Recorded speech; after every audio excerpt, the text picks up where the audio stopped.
Well, 9 months without uploads is a long time, I know that. What have I been up to and why do I come back to glorify the Dark Aether story out of all things? Well, the short answer is Black Ops 6. That happened. It got finally announced, and hey, I'm a fan of Treyarch mainline games, always have been. And that's why today I want to talk and reflect about the Dark Aether story. The good, the bad, and the ugly. The Dark Aether story was officially first introduced with Black Ops Cold War in 2020 and continued with games such as Vanguard and Modern Warfare 3. But the very first time the term Dark Aether was name-dropped was actually in Black Ops 3.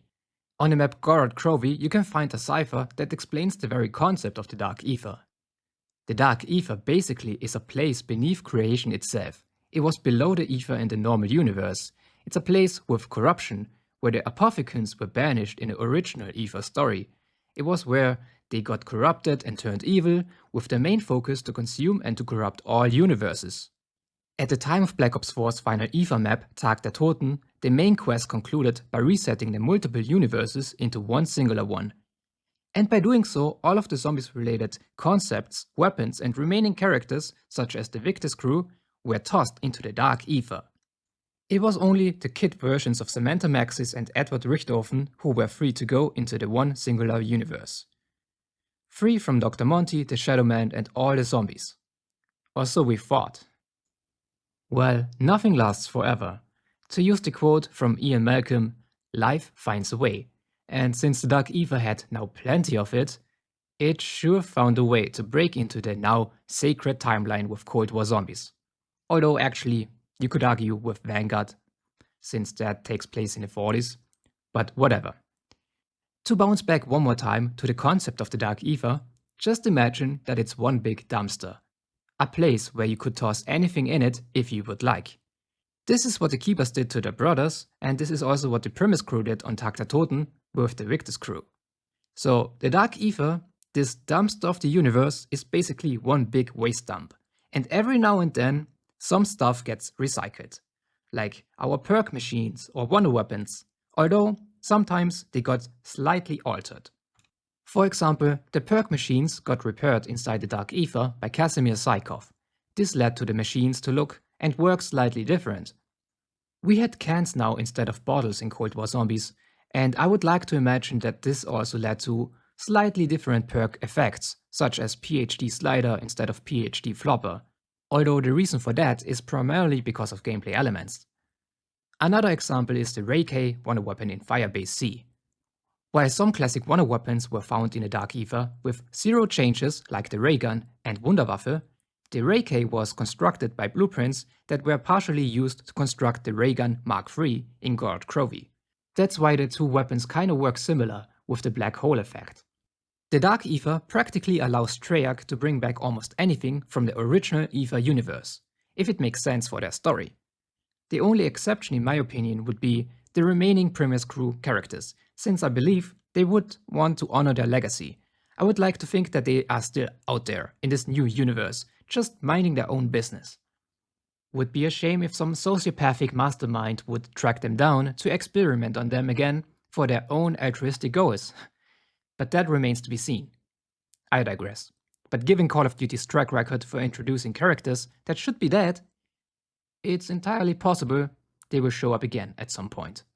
Cold War Zombies was in a way a soft reboot. Many criticize it for a lack of story, since it had no main crew or proper cutscenes. And to that I say, no, it had exactly that. While yes, there were no proper cutscenes until the very end and we played as nameless operators, we still communicated with the Requiem team on each map. One time, even with the Evil faction too. It was there where a lot of the story happened. Would it have been better if we played as the Requiem crew from the very beginning? Of course, that would have been the best of both worlds.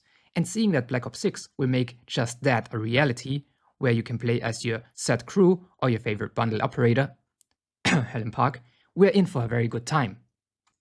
But was it really that much of a deal breaker to not have a playable main crew? In my opinion, no. I still enjoyed Cold War's story for what it was, because there was one major other thing that elevated Cold War's story above the Aether story in many ways, and that was proper intel. Wait, did you really just say that? That Intel carried the Cold War story? What? Yep, I did. And that is not me justifying myself for literally looking for every piece of intel on every outbreak map to make guides for you. It was a nice addition to have collectible intel that shows up in a game menu for once, where you could just listen to it as many times as you would like. Why is that good, you might ask? Well, in contrast to previous games, you did not have to run in circles and to train zombies only for your character to talk over the voice lines of radios you found on the maps. In addition to sound effects and other stuff that disrupted this really out-of-date method to follow the zombie story. In a way, it's sad to see that with Vanguard and Modern Warfare zombies, they went backwards, allowing you to only listen to intel in-game. And I would hope that they will go back with the Cold War route for Black Ops 6 and allow you to listen to intel in the menus. Sure, you could argue that there was too much intel, I completely get where you're coming from.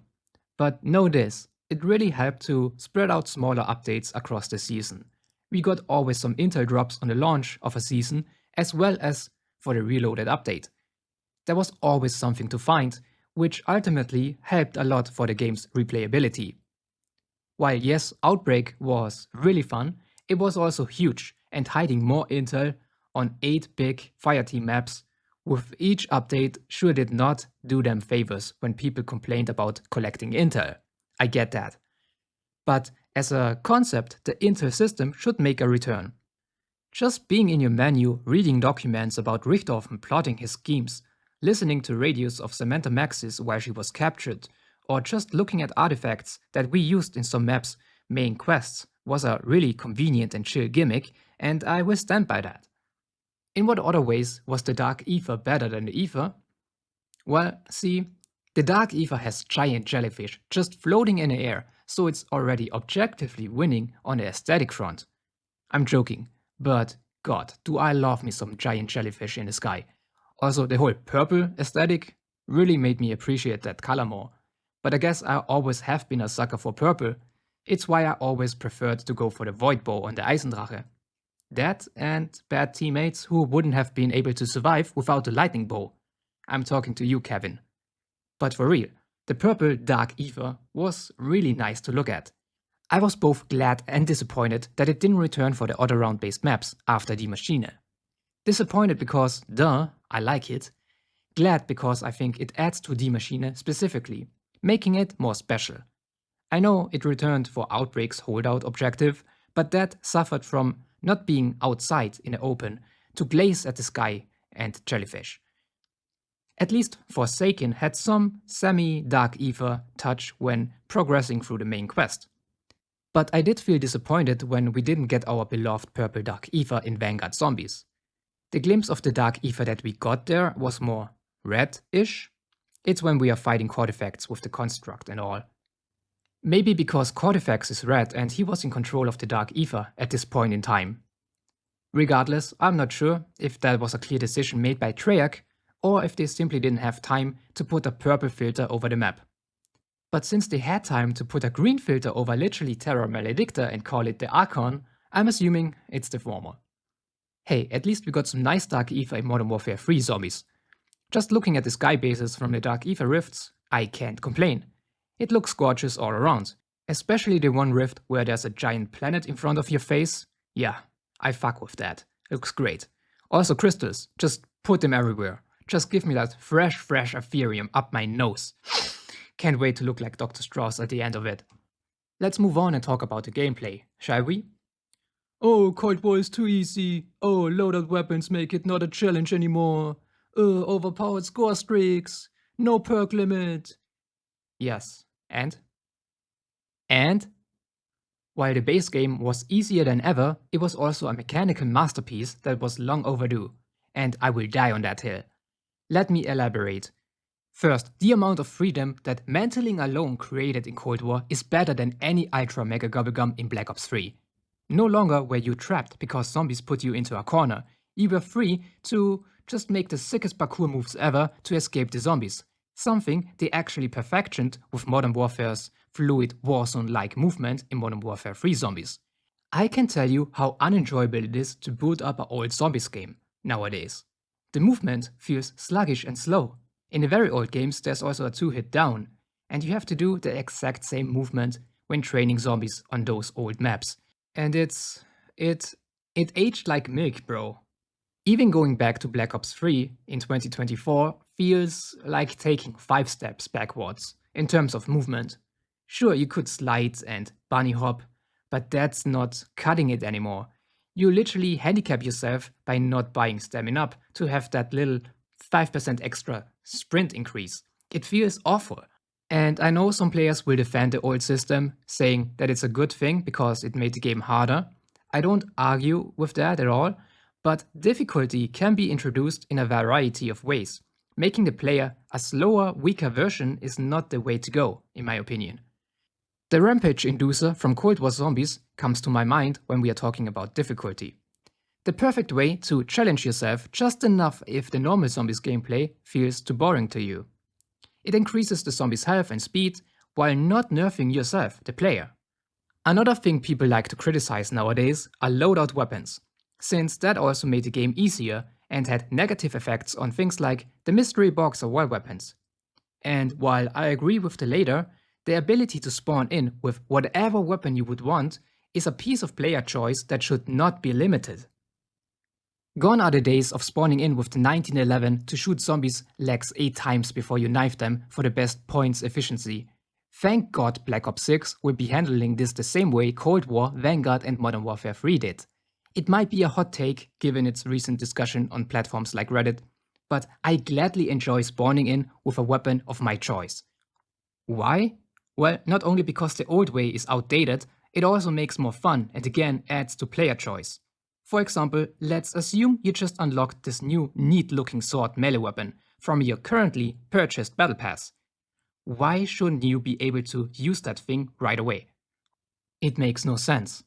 What's the alternative at this point? Having you spawn in with a 1911 to get enough points to finally hit the mystery box, only for it to never give you the weapon you want. Yeah, that's fun. You're right. Completely. I get it. Also, if you like it or not, we live now in a fast-paced, instant gratification-ized world, meaning that A, you watch too many TikToks, and B, progression shouldn't be slow. You want to use new stuff you unlock immediately. And that should be the way to go forward.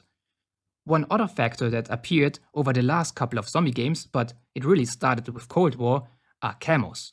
Mastery camos to be more precise.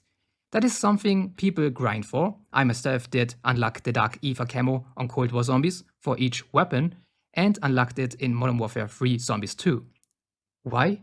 Because it's fun. You are already mindlessly killing the undead, might as well get a reward for it, right? Doing Easter eggs is fun too, but it's not even close to have the same level of progression as grinding camos. Sure, quests are more challenging, more fun at times, especially if you play with friends, but the satisfaction to unlock something you grinded months for can't be topped with completing Firebase C's Easter egg, for example.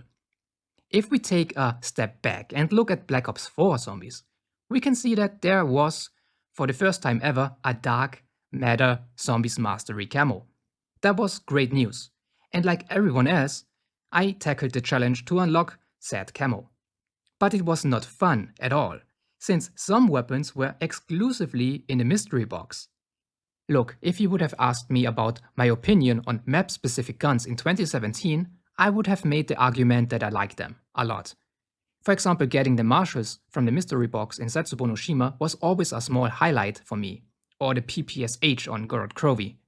But since Cold War and unlocking weapons from the current battle pass, it feels outdated to limit yourself by only spawning in with a weak pistol. What about other aspects that make the game more easy? Armor, score streaks, no perk limit, stuff like that. Well, again, I have to stick with Cold War and say those are good changes. While armor and score streaks are helpful and fun to use, they are still somewhat balanced since you have to grind salvage to purchase them. The no perk limit change, oh god, it was long overdue. The entirety of Black Ops 4 Zombies back then was crafted just because of this straight out flawed game design. 4 perks, that's it. If you're lucky, you might get to do a convoluted quest to get 1 extra 5th perk for 1 game only. Take it or leave it. Okay, no thanks. Having Juggernaut, Stamina Up, and Double Tap, maybe even Quick Revive if you play solo, as crutch perks was one of the dumbest decisions ever in Call of Duty Zombies. Do you realize how fun it actually is to purchase all the perks in Cold War Zombies? It was such a nice improvement. I mean, doesn't it tell you that the old design was flawed when people straight up popped Perkaholics in BO3 every goddamn time? That game was truly ruined by Gobblegums, at least public lobbies. But that's a story for another day. But know this, being able to buy all perks is a good thing. It's a valid progression during a map for those who do accumulate enough points to buy them. Now, to also mention its not so good implementation, we can look at Vanguard Zombies, when you had to purchase the same perk multiple times, up to 4 or 5 times I believe, to get the maximum perk effect. And that was straight up horrible, since it was way too expensive to buy all the perks each time. We could argue about it if you should keep or lose the perks when you get down. There's definitely room for discussion here, and there's certainly room for a good balance when it comes to having no perk limit. I personally enjoyed Cold War's system where you slowly lost more and more perks depending on your bleed out time, but it's still the right step forward going into Black Ops 6, have no perk limit. In a way, Cold War Zombies was easy, there's no denying that, but in certain aspects, the things that made Cold War more easy were things that were long overdue, like mantling, no perk limit, your own choice when it comes to your loadout weapon, but it was a good thing. It made zombies more popular than ever. Deny it all you want, but casual players were more likely to enjoy Die Maschine than Black Ops 4, which released with convoluted guide-heavy maps such as Voyage of Despair and Blood of the Dead. Okay, following the segment where I basically defended Cold War for its simplicity and easy gameplay choices, I have to also talk about the main quests, which, surprise, also were kinda easy, but this time I'm more inclined to criticize them than to defend it. While again it was a good thing that the game had made choices to enhance casual players' experience, it really did not have much going on for hardcore Easter egg enthusiasts. I believe a good balance between simple and difficult Easter eggs should be the way to go forward. Like, have the Die Maschine main quest be as easy as it is, but also ramp up the difficulty with each new map. I mean, to be fair, the Legion Outbreak boss fight was somewhat difficult when it first released, and that was only because of the given time limit and not of the boss itself.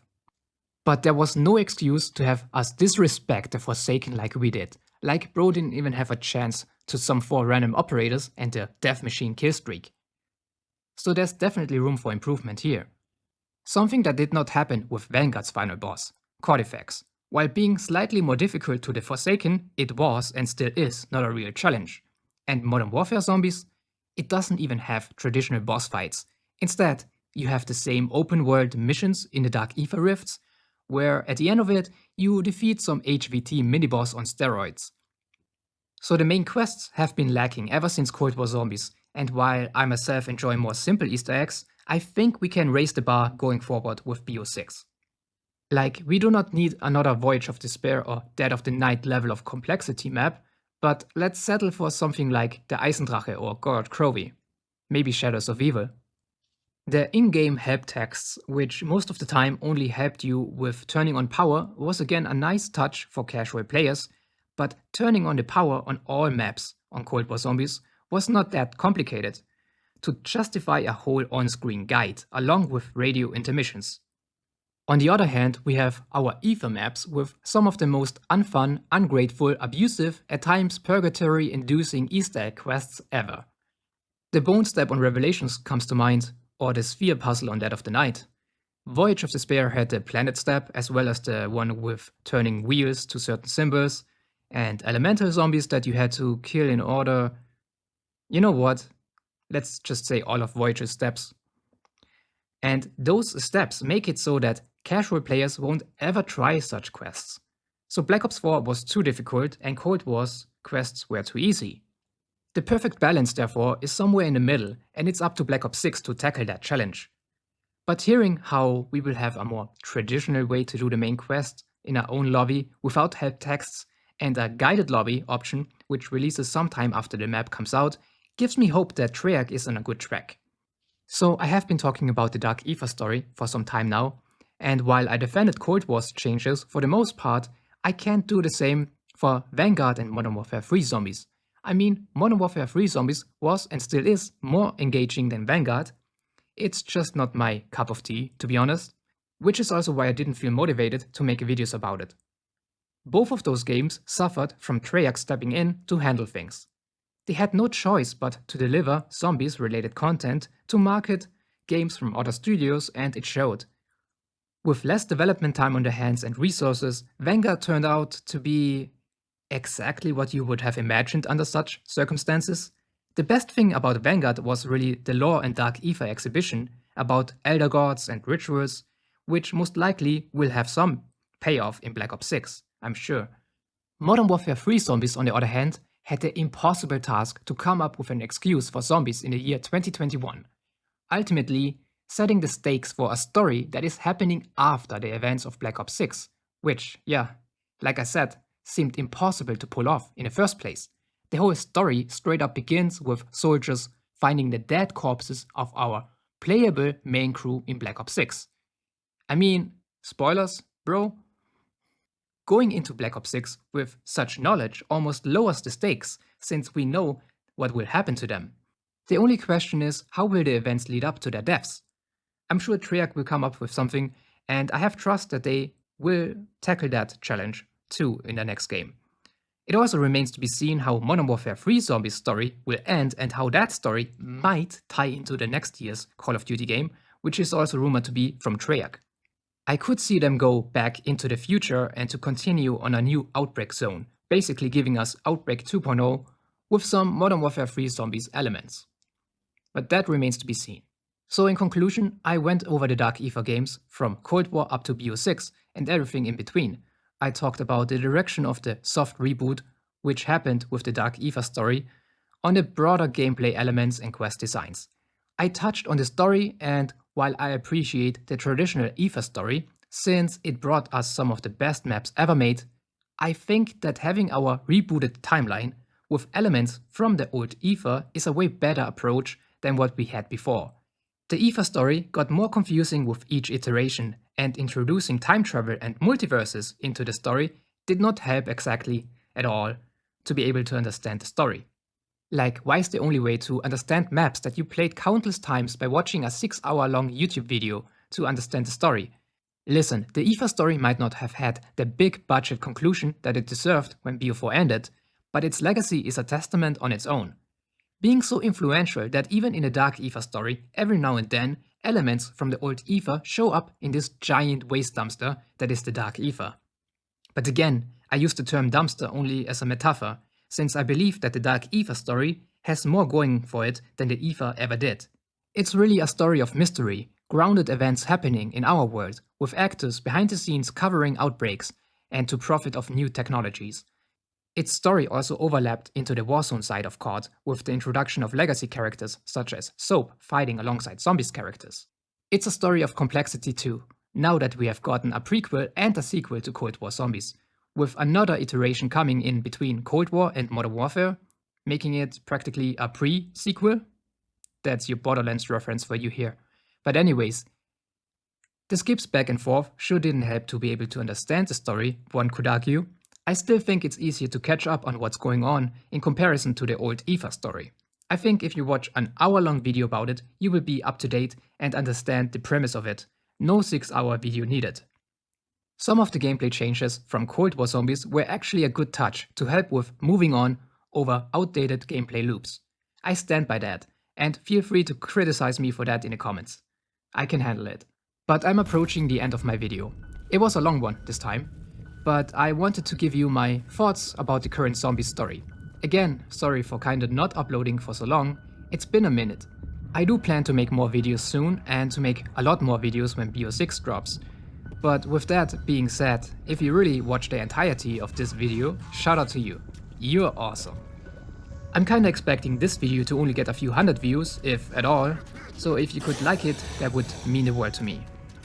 Maybe subscribe, or hey, even unsubscribe if you saw this video and forgot who I even was. I can't blame you. I just had to give you my thoughts about the Dark Aether in this economy, and thought this video is the way to go. So thank you so much for watching, expect more to come, and I see you next time. Take care.